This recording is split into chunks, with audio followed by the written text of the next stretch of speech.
नमस्कार दोस्तों, मेरा नाम है सक्षम चौबे। स्वागत है आपका हमारे चैनल सक्षम आयुर्वेदा में। दोस्तों, पिछली वीडियो में हमने फॉरेंसिक मेडिसिन की बात की।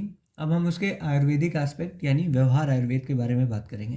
तो चलिए देखते हैं व्यवहार आयुर्वेद क्या होता है। व्यवहार आयुर्वेद दो शब्दों से मिलकर बना है, व्यवहार और आयुर्वेद। यानी व्यवहार में आयुर्वेद आयुर्वेद का योगदान या व्यवहार के लिए आयुर्वेद। व्यवहार क्या होता है? व्यवहार शब्द के अर्थ देख लीजिए। आचरण, कोई चाल चलन या कोई व्यवसाय, बर्ताव, मुकदमा, रीति रिवाज, इन सबको व्यवहार कहा जाता है। सामाजिक आचरण या सामाजिक आदान प्रदान के लिए जो मर्यादाएं बनाई जाती हैं, उसके लिए व्यवहार शब्द का प्रयोग किया जाता है। बात करें शुक्र नीति की, तो उसमें उन्होंने कहा है, जिसके द्वारा सत्य व असत्य विषयों पर भली प्रकार विचार करने से धर्म में आस्था बढ़ती है, ऐसे ही कार्य को व्यवहार कहते हैं। अब हम देखेंगे व्यवहार के स्थान व मार्ग की, यानी अगर व्यवहार शब्द आता है तो कहाँ कहाँ हो सकता है। तो मनुस्मृति ने विवादों के दो प्रधान कारण माने हैं, एक हिंसा और दूसरा किसी को दे या ना देना, किसी का कुछ बकाया हो वो ना देना ही विवाद के प्रधान कारण माने हैं। अब हम बात करेंगे विवादों के 18 मार्ग की, जिसका वर्णन मनुस्मृति में ही मिलता है। विवाद के 18 मार्ग यानी कोई अगर कहीं पे विवाद हो रहा है तो वो किस किस वजह से हो सकता है। यदि किसी ने ऋण लिया है, लोन लिया, धरोहर रखना, किसी की चीज़ रख ली है, किसी वस्तु या भूमि आदि का स्वामी ना होते हुए भी उसे बेच देना, अनेक व्यक्तियों का मिलकर संयुक्त रूप में व्यवसाय या व्यापार करना, दान में दी गई किसी संपत्ति को क्रोध या लोभ के कारण वापस लेना, यानी उसके दादा बाबा ने उसको दान में दी रही होगी और आज वो गुस्सा हुआ तो उसने वो ज़मीन वापस मांग ली, यहाँ से विवाद उत्पन्न होता है। नौकरों को वेतन न देना, पूर्ण निर्मित व्यवस्थाओं का पालन न करना, क्रय विक्रय में विवाद उपस्थित होना, किसी चीज़ को बेचने खरीदने में विवाद उपस्थित होना, स्वामी तथा पालक में परस्पर विवाद होना, किसी चीज़ का कोई मालिक है और उसका पालक है, उनमें विवाद होना, सीमा के विषय में विवाद होना, यानी किसी की ज़मीन है, वो कहता है हमारी ज़मीन इसके आगे तक है, दूसरा कहता है नहीं ये हमारी ज़मीन है, तो सीमा के विषय में विवाद होना। दंड पारुष यानी मारपीट करना, वाकपरुष यानी गाली गलौज करना, चोरी करना, डाका डालना, पर स्त्री संभोग, किसी पराई स्त्री के साथ रिलेशन बनाना, पति पत्नी द्वारा धर्म मर्यादाओं का उल्लंघन करना, पैतृक धन संपत्ति या भूमि आदि का बंटवारा और जुआ खेलना, ये विवादों के 18 मार्ग हुए।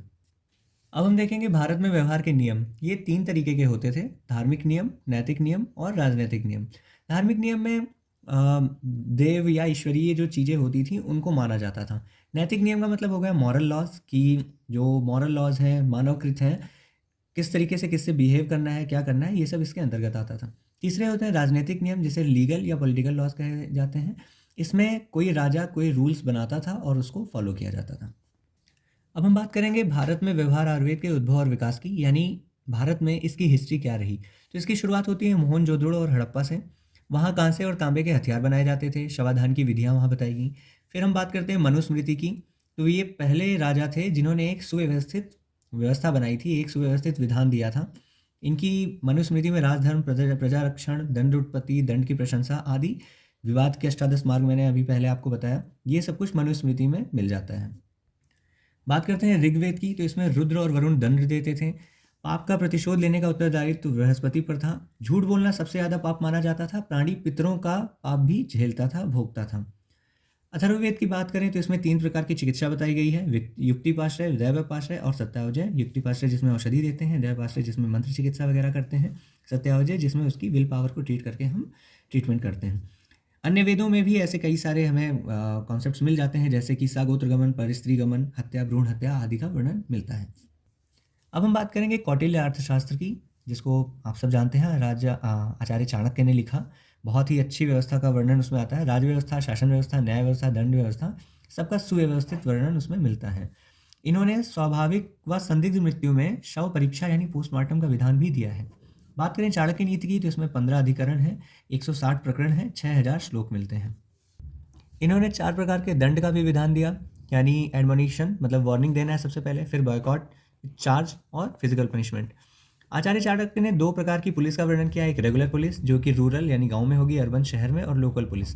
2 तरीके की सीक्रेट पुलिस बनाई, जिसमें पहली थी सर्किट जो दूसरे देशों से सूचनाएं लाते थे, और स्टेशनरी जो स्थानीय जगह पर होकर वहाँ की सूचनाएं पहुँचाते थे। निर्णय किसके बेसिस पर लिया जाता था? निर्णय चश्मदीद के बेसिस पर, वाद विवाद में सरलता पर, अपराध के कारणों का सरलता से पता चल जाना, अगर रीज़न आसानी से पता चल जाते हैं तो निर्णय ले लिया जाता था, या अपराधी द्वारा अपराध स्वीकार कर लेना, वो सरेंडर खुद कर दें, या फिर उसे शपथ दिलवाकर उगलवाना, इस बेसिस पर निर्णय सारे लिए जाते थे। इसके अलावा चरक संहिता और शिशु संहिता में भी इसका वर्णन हमें मिलता है। फिर हम देखते हैं मुगल काल के बारे में। तो मुगल काल में punishment cutting of body parts cut कर देते थे, या हाथी के सामने फेंक देते थे, या किसी जंगली जानवर के सामने फेंक देना, ऐसे ऐसे कानून हुआ करते थे। ब्रिटिश काल की बात करें तो उसमें फर्स्ट मेडिकल कॉलेज बना, IPC आई, IEA आया, CRPC एटसेट्रा, ये सब ब्रिटिश काल में आए। तो दोस्तों इसी के साथ हमारा व्यवहार आयुर्वेद टॉपिक खत्म हुआ। एग्जाम पॉइंट ऑफ व्यू से काफ़ी इंपॉर्टेंट है, 10 नंबर या 5 नंबर में ये क्वेश्चन पूछा जाता है। तो अगर आपको वीडियो पसंद आई तो इसे लाइक करें, शेयर करें, सब्सक्राइब करें। धन्यवाद।